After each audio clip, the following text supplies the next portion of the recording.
What happened in Brussels was not a diplomatic disagreement, and it was not a policy dispute dressed up in polite language. It was a declaration, a cold, deliberate announcement delivered without theatrics, without anger, and without hesitation. The Prime Minister of Canada stood at a podium framed by the leaders of the European Union, the United Kingdom, Japan, Australia, South Korea, New Zealand, and pronounced a sentence that reverberated across every capital in the world. The American-led world order is not weakening, not faltering, not in decline. It is finished. The words were not shouted, they were not weaponized with emotion, they were delivered calmly, almost clinically, as if stating an obvious fact rather than detonating a geopolitical bomb. And when he finished, the room did something no one had expected. Diplomats, heads of state, ministers, and journalists from more than 60 countries rose to their feet and applauded. Not politely, not cautiously, they stood and applauded with the unmistakable body language of recognition. This was not dissent, this was agreement. Within minutes, the speech was being translated, clipped, subtitled, and replayed across continents. Within an hour, it was clear that the moment would be studied for decades. Within a day, historians were already comparing it to the most consequential foreign addresses ever delivered about the United States, placing it alongside the moment when Charles de Gaulle pulled France out of NATO's integrated military command. But this time, it wasn't one country stepping back. It was many, and they were not reacting. They were moving on. The response from Washington was immediate and explosive. Donald Trump reportedly watched the speech unfold from the White House and erupted with a fury that stunned even those most accustomed to his volatility. According to multiple people present that afternoon, his reaction was not the anger of a politician who had lost leverage, nor the frustration of a negotiator outplayed at the table. It was the rage of someone realizing for the first time that the table itself had been moved and that the meeting was already over. But to understand why this moment mattered so profoundly, you have to understand how deliberately it was constructed. The venue alone sent a signal. The European Council building is not chosen casually. It is the room where Europe's most consequential decisions of the past 2 decades have been forged. Financial rescues, security strategies, and responses to existential crises. The Canadian Prime Minister did not request a bilateral meeting. He did not ask for a private conversation or a diplomatic call. He convened a joint session broadcast live with Canada's closest democratic partners. Canadian Prime Ministers do not normally convene summits. They attend them. The fact that this one called the meeting, set the agenda, and selected the stage told every seasoned diplomat in the room that this was not business as usual. 7 flags stood behind the podium. Canada, the European Union, the United Kingdom, Japan, Australia, South Korea, and New Zealand. Together, those nations represent a combined economic output exceeding $28 trillion, roughly equivalent to the entire GDP of the United States. That symmetry was not coincidental. Nothing about that day was accidental.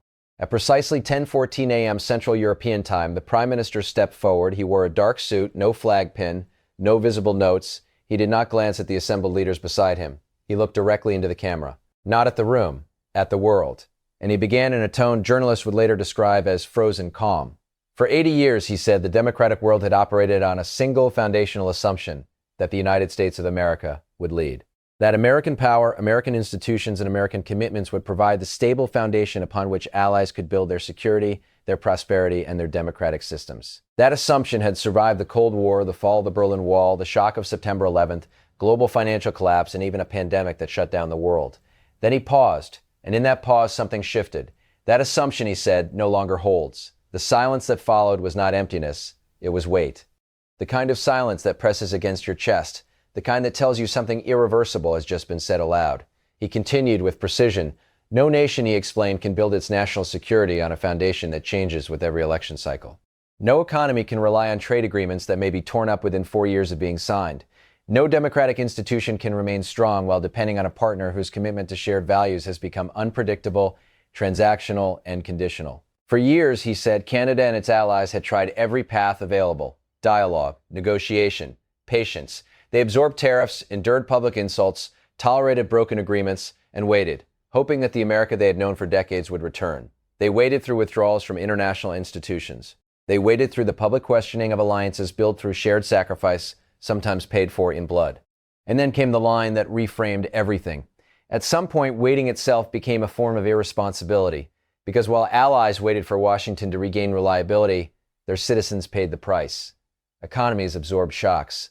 Industries stalled under uncertainty, democratic institutions weakened under instability, radiating outward from a partner no longer governed by consistency. This was not a speech designed to pressure the United States into changing course. It was not a warning shot. It was not leverage. It was an announcement. The decisions had already been made, the agreements had already been negotiated, the architecture of a new order had already been built quietly, methodically over the previous 18 months. This speech was simply the moment the world was told it existed. Then came the reveal. The Prime Minister announced the creation of the Democratic Prosperity Compact, a multilateral framework linking Canada, the European Union, the United Kingdom, Japan, Australia, South Korea, and New Zealand into a coordinated system for trade harmonization, technology standards, supply chain security, infrastructure investment, and democratic governance. It included mechanisms for settling trade in non-dollar currencies, shared resilience planning, and synchronized regulatory approaches. He was careful with his words. He stated explicitly that the framework was not built against the United States and that the door remained open for American participation.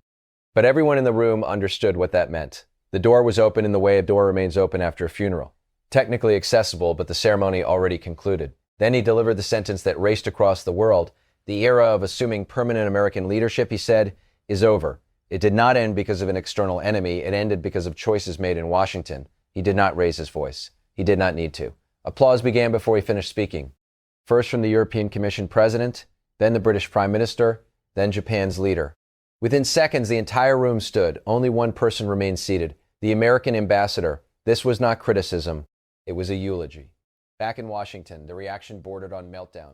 Trump's response unfolded in a cascade of social media posts, angrier, more erratic, and more extreme with each message. He insulted the Canadian leader, threatened a total trade embargo, floated withdrawal from NATO, and hinted at revoking intelligence sharing arrangements that had protected the Western world for generations. But here was the fatal miscalculation. Every threat had already been anticipated. The compact was designed to function without American participation. European defense structures were already being reinforced. Trade diversification had already reduced vulnerability. Intelligence partners quietly reaffirmed bilateral commitments independent of U.S. decisions. Trump was threatening to leave a party that had already ended.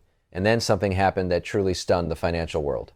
Warren Buffett called a press conference. He does not do that. The last time he did, the global financial system was on the brink of collapse in 2008. That he felt compelled to speak now told markets everything they needed to know. Standing at a podium in Omaha, without notes, he described what the world had just witnessed as an obituary and said, with unmistakable gravity, that it was accurate. American leadership, he explained, was never built on military power alone. It was built on predictability, stability, trust. Trust, he reminded everyone, is not a feeling. It is infrastructure, the invisible system of expectations that holds global finance together. And once demolished, it cannot be rebuilt quickly.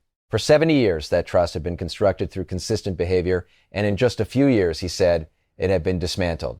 Markets listened, governments listened, and the world adjusted. What unfolded in Brussels was not the end of America, but it was the end of an era, the moment when leadership stopped being assumed and started being replaced. We are not bearish on America, we are bearish on American policy leadership. There is a difference that matters more than most people are willing to admit.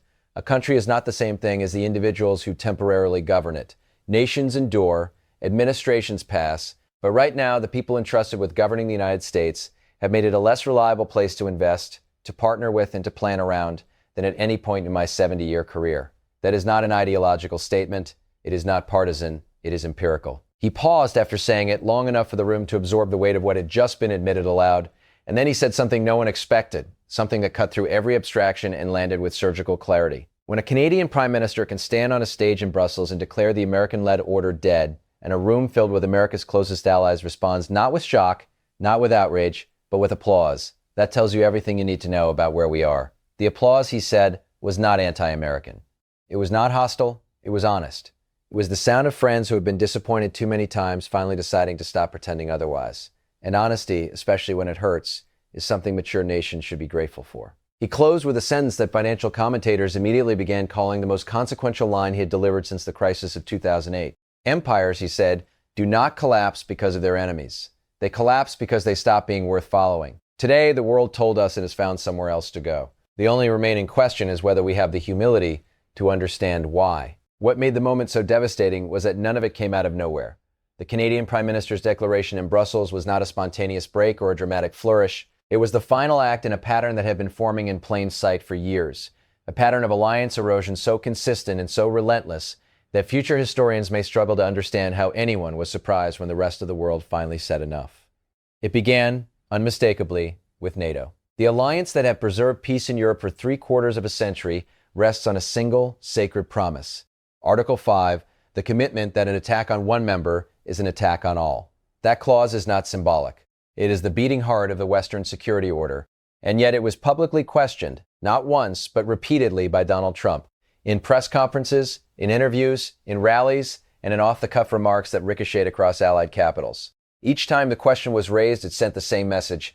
America's word is conditional. The damage was not theoretical. At a NATO summit in 2017, Trump physically shoved the Prime Minister of Montenegro aside to push himself to the front of a photo line. It was a small act in physical terms, but enormous in symbolic ones. European diplomats still reference that moment as the instant they realized something fundamental had changed.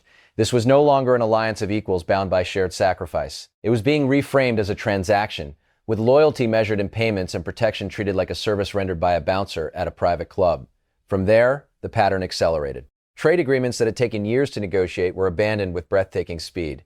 The Trans-Pacific Partnership, painstakingly constructed over 8 years to anchor American economic leadership in Asia and serve as a counterweight to China, was scrapped on Trump's third day in office. The result was not renewed leverage for Washington. It was a strategic gift to Beijing, which stepped effortlessly into the vacuum. Chinese officials barely bothered to hide their satisfaction. Then came the Paris Climate Agreement, signed by 195 nations and widely regarded as the most significant global environmental accord ever achieved. The United States withdrew, placing itself in the company of only a handful of international outliers and handing moral and regulatory leadership on climate policy to Europe. Shortly after, the Iran nuclear deal, negotiated painstakingly alongside Britain, France, and Germany, was unilaterally torn up, shattering Allied confidence that any agreement signed by an American president would survive a change in administration. Each withdrawal carried the same implication, louder each time it was repeated. American commitments are temporary. American signatures expire every 4 years. And no matter how carefully an agreement is negotiated, no matter how central it is to global stability, it can be discarded on a whim. America's allies tried to warn us. They were dismissed. They tried to sound the alarm. They were mocked. In 2019, Emmanuel Macron described NATO as brain dead. At the time, the comment was treated as dramatic French provocation. Today, it reads like diagnosis. 2 years earlier, Angela Merkel stood in a Munich beer tent and told her supporters that the era in which Europe could fully rely on the United States was over. It was framed as an emotional reaction.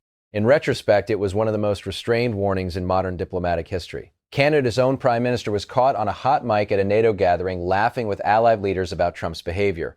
The laughter was interpreted as disrespect. It is now obvious it was a coping mechanism. They were laughing to keep from screaming. None of these allies were ungrateful. None of them were freeloaders. They were preparing, quietly, methodically. While Washington insisted the ship was not sinking, they were. Building the lifeboats. So when Canada's Prime Minister stood in Brussels and declared the American order dead, he was not predicting the future. He was stating a reality that every leader in the room already understood, that every foreign ministry had briefed, and that every major central bank had already begun adjusting for. The only people who seemed unaware were in Washington. What makes this moment fundamentally different from every other period of American unpopularity in the post-war era is not anger or resentment, it is resignation. During Vietnam, during the Iraq War, during the global financial crisis of 2008, America's allies protested loudly, but they stayed. They stayed because even at its most arrogant, American leadership was still preferable to the alternatives. The system, however flawed, still functioned. The belief that America would eventually correct course remained intact. That belief is gone. This is what the speech in Brussels was really about. Not a single president, not a single policy. The death of the assumption that the United States will inevitably course correct.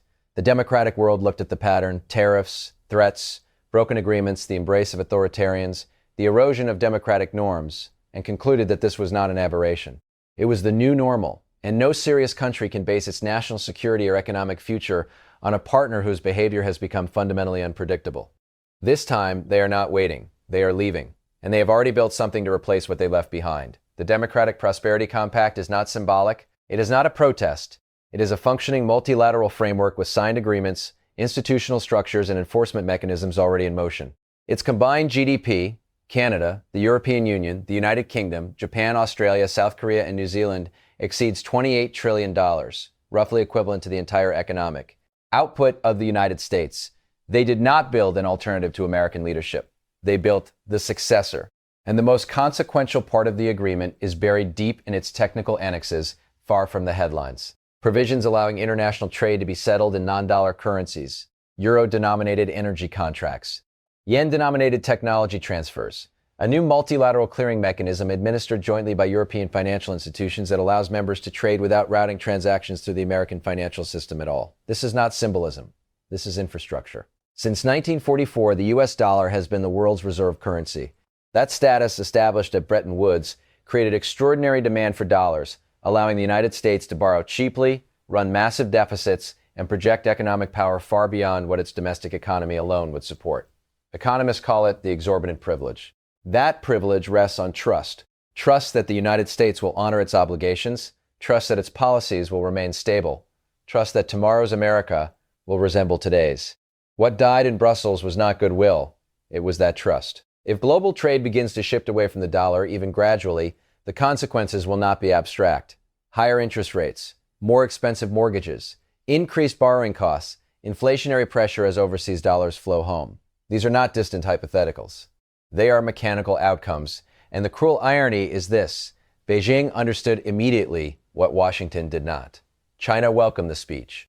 A world drifting away from American leadership creates openings, but the Democratic Prosperity Compact was also designed to contain China. It creates a democratic economic bloc strong enough to set global standards without American participation and without Chinese domination. A third path, built entirely because American unpredictability made it necessary. Not against America, because of America, and that may be the most devastating sentence in modern geopolitics.